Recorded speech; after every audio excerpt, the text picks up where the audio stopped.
Hey everybody, welcome back to Chicago Reacts. My name is Michael. I'm an actor here in the city of Chicago, and I'm joined by the ever-brilliant, always talented. Write it down, keep the list going.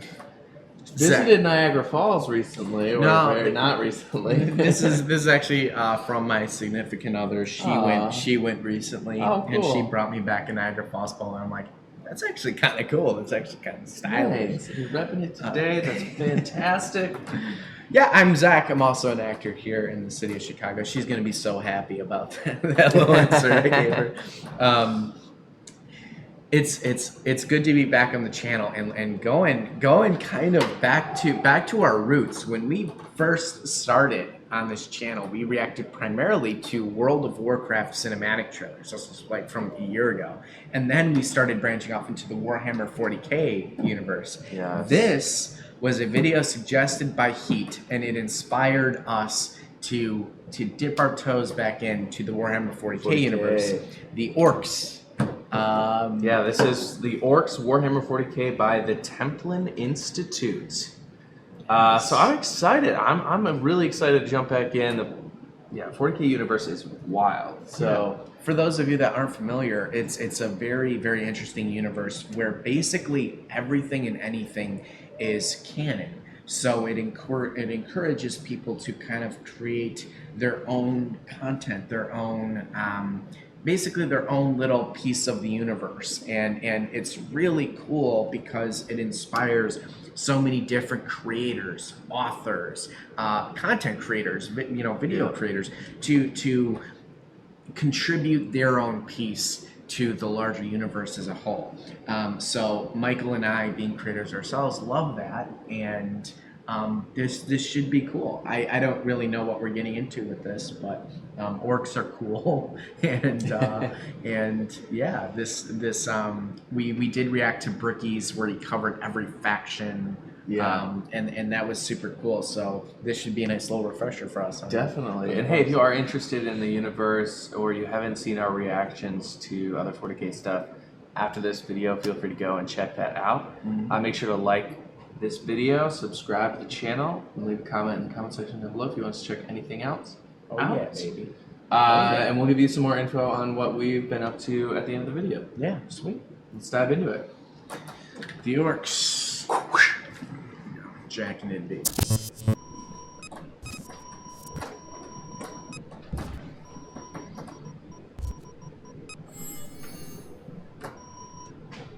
Oi, you gits. Shut your gob and get your listening gear around this sogging announcement. The problem with this channel is there's too much learning and not enough fighting. Luckily, the boss is the solution to all this namby-pamby mucking about. Get your legs on over to Twitch, where we've been having a bash 3 times a week.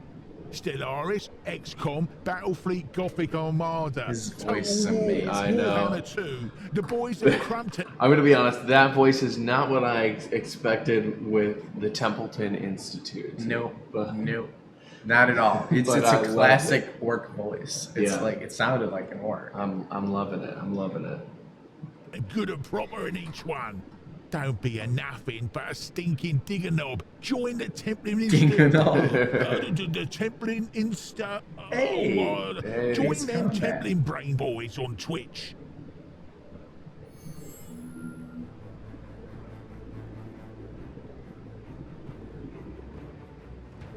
In the grim darkness of the 41st millennium, there is only war. Each day on a million worlds, armies clash in an eternity of carnage and slaughter to the laughter of thirsting gods. Across the galaxy, disparate forces muster their fleets in the grim hope that one day, victory might be claimed for the Emperor, the ruinous powers, the greater good, or 1,000 other lost causes. Most fail to realize that the universe in which they exist will not suffer any lasting triumph. Another day's survival is all that can be achieved. In this galaxy hostile to every form of civilization, only one has managed to not only endure, but thrive. They are the most successful race encountered by man, seemingly built for war in every aspect. They are crude, savage, and possess only a low cunning. But while the great works of races 1,000 times more advanced lay in ruins, the ramshackle designs of the Orks thunder onward. Orc physiology is fascinating, production terrifying. value is great. The footage that they're getting is really looks cool. Awesome. Which they might be pulling this, I wonder, from different sources. Oh yeah, it's definitely possible, but That's cool. Contradictory in equal measure. They exist as a complex interweaving of two symbiotic organisms that somehow have been genetically linked. One strain is akin to any number of terrestrial animals found across the galaxy, while the other is a type of fungus, which prevails throughout an individual orc's bloodstream and skin. The animalistic component of their biology carries the genetic information for an orc's subspecies, while the fungus seems to possess the genetic information of the entire race. This latter aspect exhibits many other curious properties, including some kind of ingrained genetic memory or knowledge, a type of biosynthesis, a latent psychic ability, and the capacity to quickly recover from injury. Their ability to withstand tremendous punishment is the defining characteristic of the orc race. It's all 'cause of They feel fungus. surprisingly little pain, even when horrifically injured, and can recover from nearly any type of wound. Orcs that have been literally cut apart have been known to survive when stitched back together, and beheaded orcs, whose heads were then attached back on their own or another's body, have been able to fully recover as well. Okay, that's super cool. And it really, so I just watched, I think it's called Fantastic Fungi on Netflix, and it's this whole documentary series about, or it's just a documentary, not series, but it's all about fungus and how, I just think it's interesting because they talk about like being able to heal from wounds, and like even throughout history when people were like applied fungus to wounds and things like that, they typically like healed better. And I think that's just fascinating that they've like incorporated it into like an galactic entire level. species. Galactic.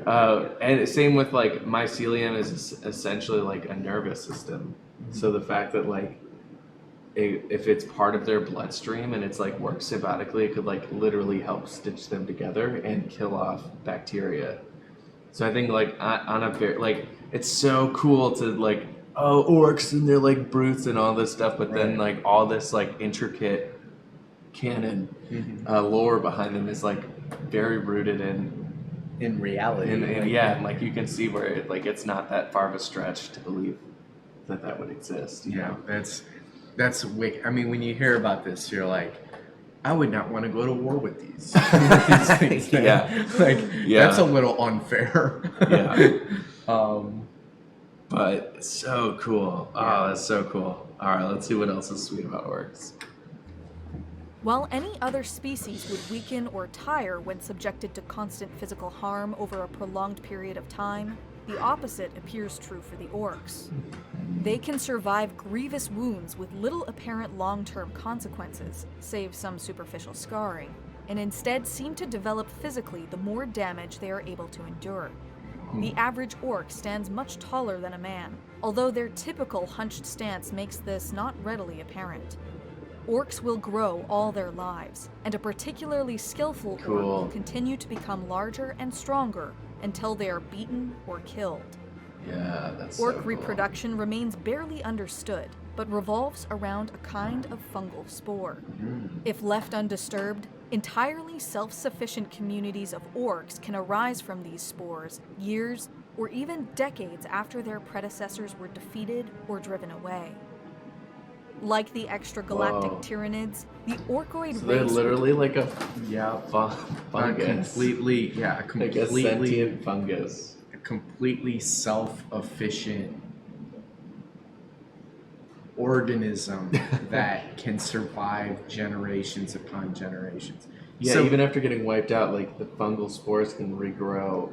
Right. So, babies. well, clearly the spores, you know, I'm sure that they evolve with time, but there would have to be a way to eliminate the spores. So that would probably be the one weakness of the orc race is that once that's figured out, I'm sure that other species could wipe them out in their entirety once they figure out how to defeat and replenish that spore and prevent it from growing back.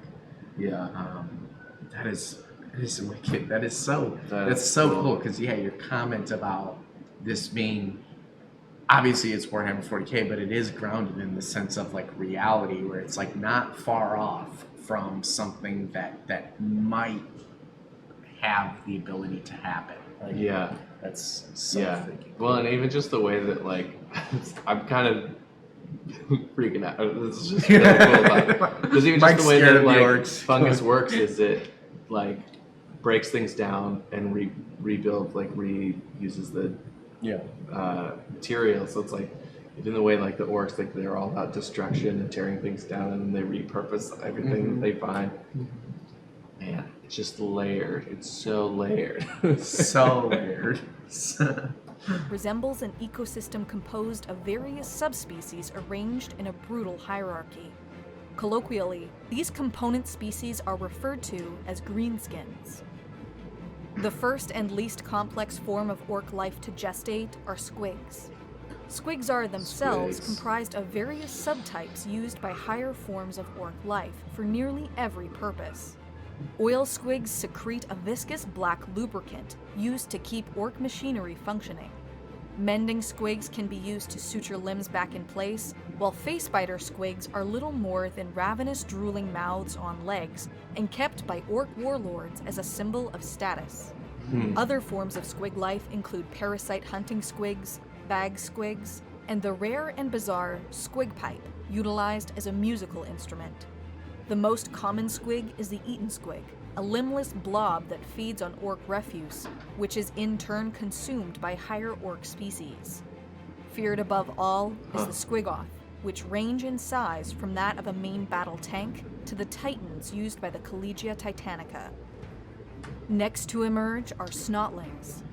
Far too scrawny and weak to bear weapons and lacking the violent tendencies of their larger brethren, snotlings instead cultivate the large patches of fungi that spread wherever orcs multiply.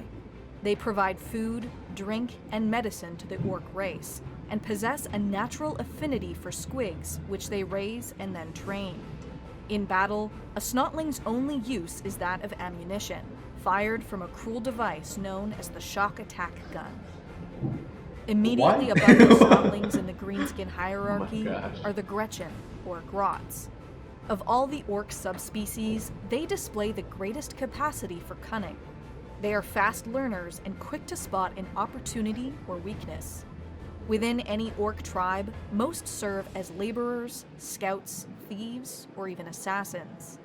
The Gretchen's instinct for self-preservation borders on a rudimentary sixth sense, although this is often not enough to prevent them from being forced into serving as living shields, minesweepers, or emergency rations.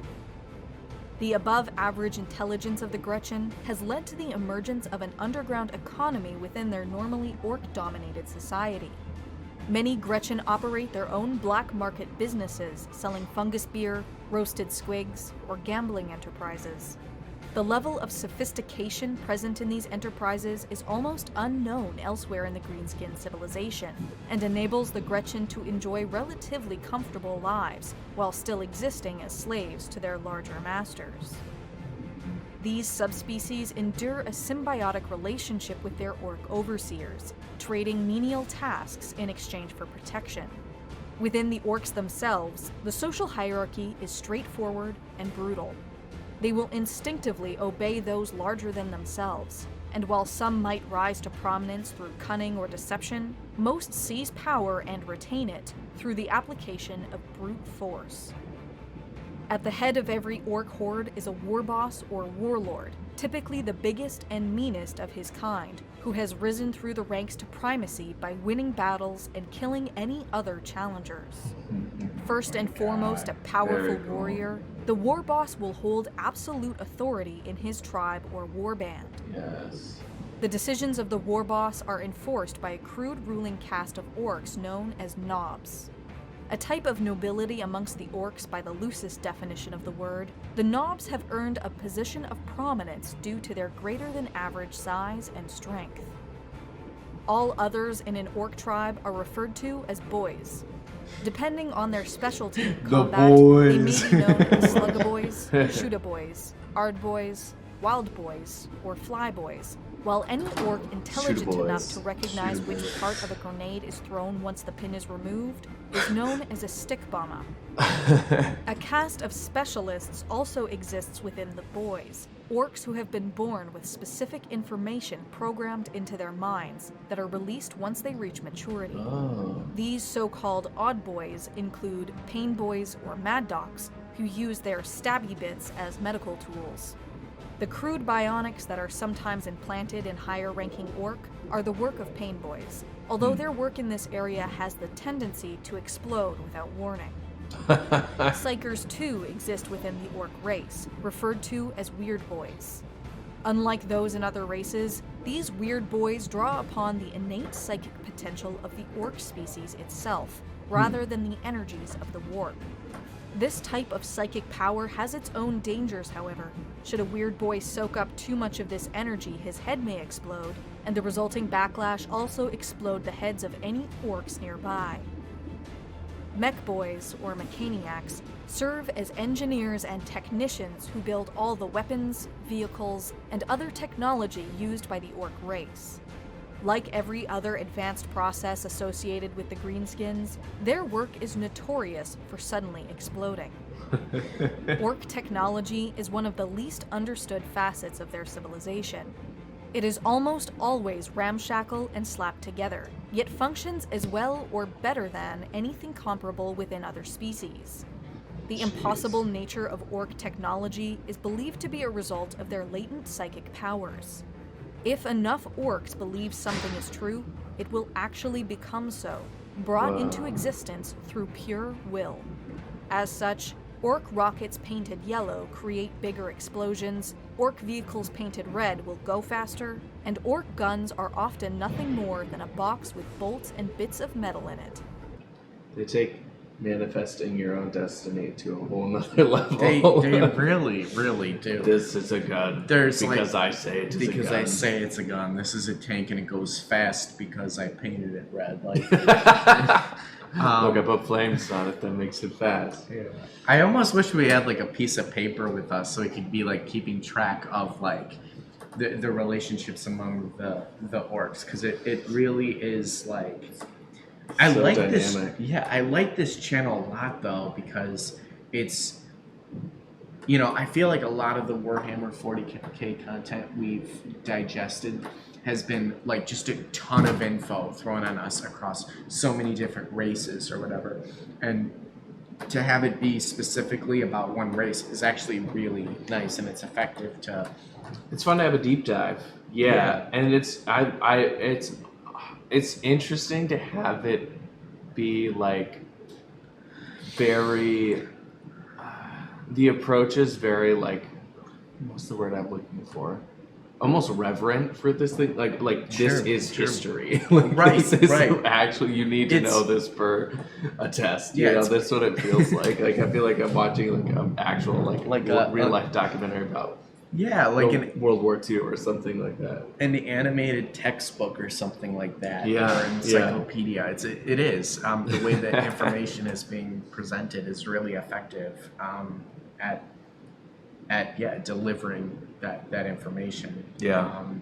So yeah, the Templin Institute. I'm really liking them. So definitely leave a comment below if you have any other Templin Institute vids that you think Michael and I would particularly enjoy. Yeah, because we're loving this. Oh, I'm excited to see what else we just will things into existence. What else can they do? This technology, such as it is the result of a constant stream of poorly thought out experimentation and attempts to constantly outdo the competition. That makes sense. It is usually as deadly to its operators as to the enemy, and countless orcs have died in the pursuit of building the biggest, fastest, or meanest weaponry. This simplistic and brutal approach is reflected in every aspect of what they call That's culture. cool. Questions regarding the nature of the universe that have led entire civilizations to corruption and ruin never occur to orcs in the first place. They have but one philosophy: might makes right, and not one orc has ever doubted this for a single moment. This unshakable self-belief is likely the most dangerous quality of the orcs. Honestly, For them, yeah, the honestly. universe is a very simple and straightforward place, free of the angst and worry that plagues most other races. Orcs have little recognition for concepts like fate or destiny, and are not frustrated when their plans fail.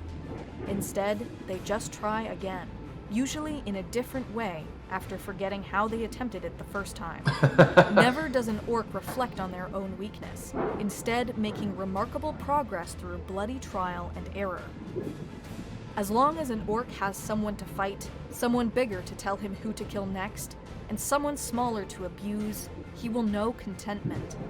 War and killing are their only real motivation, the one exception being the desire to possess even bigger and louder weapons or vehicles.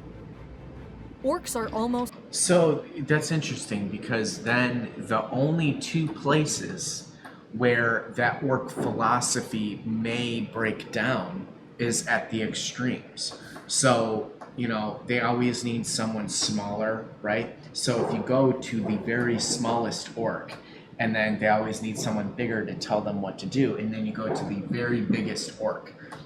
When you think about it, those are the only 2 points where the philosophy and basis of what being an orc is has the potential to change. When you think about that, Yeah, but even the smallest orc has all the other like sub-orc species that it can sure. bounce around. I guess you're technically right, but I guess that the only one then truly who has the capability to change is the very biggest, baddest orc that doesn't have someone who's bigger than him to.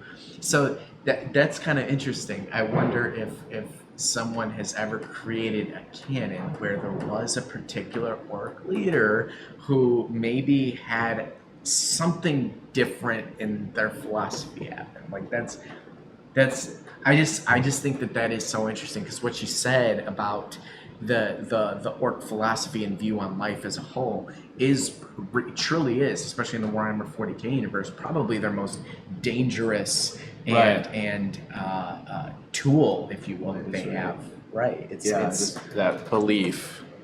It's I mean, everyone really has pretty staunch beliefs in the 40k universe, but the orcs are very competitive in that way. Well, and it's just so simple. right. And in a universe where so much of the horrors that happen are due to whether it be internal politics or things that are complicated by nature of that race or species complicating them itself, whereas the orcs are the ultimate epitome of simplicity to a certain extent. And that's a really, really dangerous thing. Yeah, definitely. In that.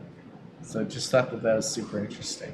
almost always engaged in a torrent of bloodshed and mindless violence, sometimes against the other races of the galaxy, but typically amongst themselves. Usually these conflicts are smaller scale or localized, and never develop beyond random outbursts of violence and looting. Sometimes, however, should a particularly skilled war boss achieve a string of successes, orcs will flock to his banner to share in his victories. Once this orc population reaches a form of critical mass, a Waaagh might be declared. Part military campaign and part migration, a Waaagh is a war on an apocalyptic scale. Orcs beyond counting swarm from one continent to the next, and eventually from world to world. As tales of the Waaagh spread, more orc clans will rush to join, while any potential challengers are either defeated and their clan subsumed, or they will take control of the Waaagh themselves. As this campaign gains more and more momentum, the disparate clans within grow more unified until they represent an unstoppable force on the galactic stage. These Waaghs rarely possess any clear objective, seeking only to unleash as much carnage as possible across the universe. Within orc culture, a Waaagh is the ultimate expression of their twin gods, Gork, who is brutal but cunning, and Mork, who is cunning but brutal. While they may seem identical to outsiders, Gork is said to be the god of clobbering, smashing, and killing, while Mork is the god of clobbering, smashing, and killing, while an enemy's back is turned. Orcs exist in every corner of the universe, and there is no environment too extreme for them to not only survive, but flourish. They have been discovered on toxic death planets, depressurized orbital platforms, drifting ice floes, irradiated asteroid fields, inside corrosive swamps, or on lightless nightmare worlds seething with horrific predators. Even in the bombed-out remains of planets subjected to exterminatus, orcs can sometimes be found, and there are rumors of orc enclaves hidden within the Eye of Terror itself. These holdings vary from pirate outposts that prey on merchant shipping to system-spanning orc empires inhabited by tens of trillions of These green illustrations are incredible. These are normally divided into clans and tribes. Clans are massive groups of orcs who share an enduring philosophical viewpoint on greenskin life, while tribes are much less stable, constantly breaking apart and reforming. A single tribe might include orcs from many different clans, but for the most part, an individual orc's allegiance is to his war boss above his clan. While it can be difficult to distinguish all the orc clans, generally there are 6 that are truly widespread and found in almost every tribe in the galaxy. The Bad Moons, Blood Axes, Death Skulls, Evil Suns, Goths, and Snakebites. It is the dream of every aspirant war boss to one day unite the clans and tribes and usher in an even greater era of slaughter across the galaxy. Many have come close. Clawjaw, the mighty mangler of Bork, Tuska, the demon killer, Snagrod, the arch arsonist, and Nazdrag Ugg Erdgrub. Above them all, however, is the self-proclaimed prophet of the Waaagh, known to the Imperium as the Beast of Armageddon, Gazgul Mag Uruk Thraka. Oh yes, The that's single most amazing. influential orc in the galaxy, Gazgul Thraka believes himself to be the instrument of Gork and Mork, destined to lead the greatest Waaagh of all time. This is in part due to the work of Mad Dog Grotznik, whose cybernetic enhancements have supposedly allowed Thraka to speak to the great green gods of the orcs directly. Again and again, Gazgul has unleashed his followers against the Imperium of Man, or come to the aid of the Octarius Empire in their fight against the Tyranids. But as the time of ending approaches and the great rift of chaos spreads across the galaxy, it is clear that Gazgul Thraka has his sights on a higher calling. Across every orc clan and tribe, rumors abound that Gazgul will soon proclaim the Ragnarok, a time when every orc shall rise up to conquer the galaxy. In untold numbers, orcs have already started their migration towards the key battles of the Great Waaagh, and should Ragnarok finally be declared, there may be no force in the galaxy strong enough to withstand it. Cool.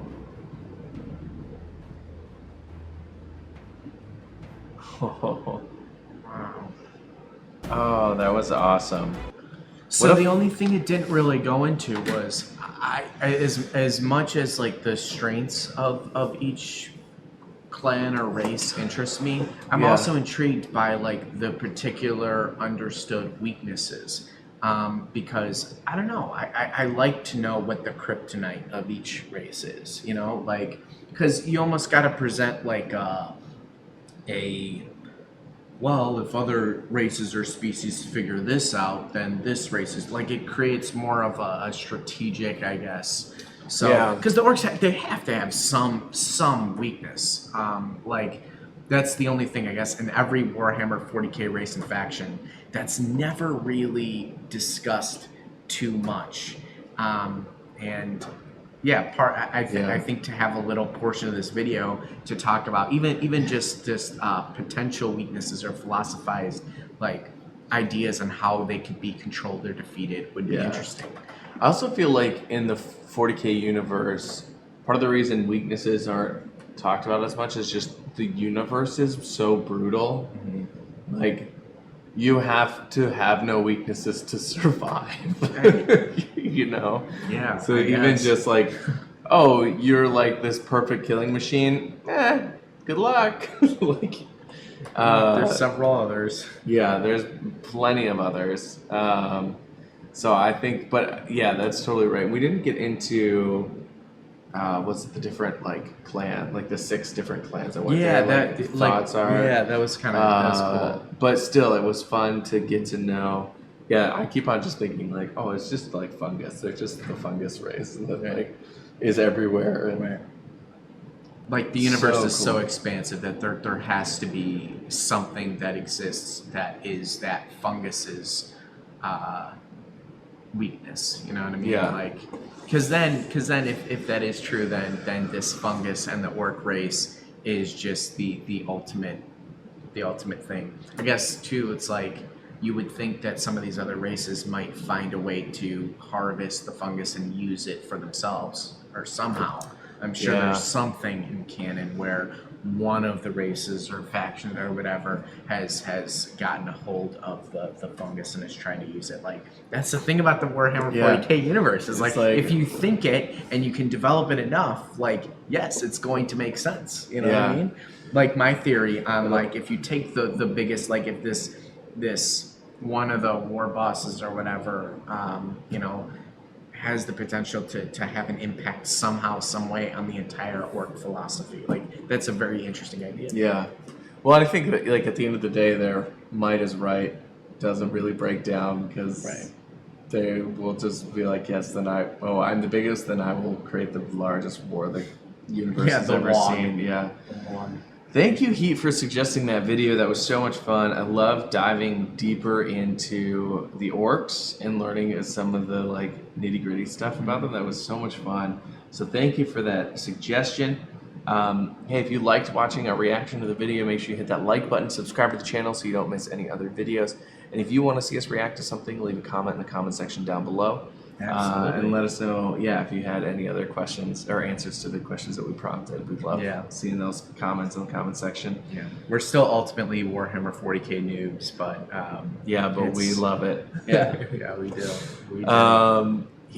So check it out. Oh, also, if you want to check out the links in the description down below, I'm still performing with the Drunk Shakespeare Society. If you check out my website, I've got my performance dates updated through October, and we'll continue to release those as I get new dates. So probably by the time you're seeing this, I'll have some dates through at least November, maybe the end of the year for you. And then I'm doing a traveling off-Broadway production. We're going to the southeastern states for the rest of 2021, and then we are coming back to Chicago in 2022. So once I get more info on those dates, I'll be sure to let you know. And then keep your eyes peeled on the television, because I got a couple of commercials on the air and coming to air for Kia and Honey Nut Cheerios. So if you see me, let me know. Fantastic. With that, I think we will see you next time. Actually, I don't think. I know. Yeah. that we will see you next time. On Chicago Reacts, baby.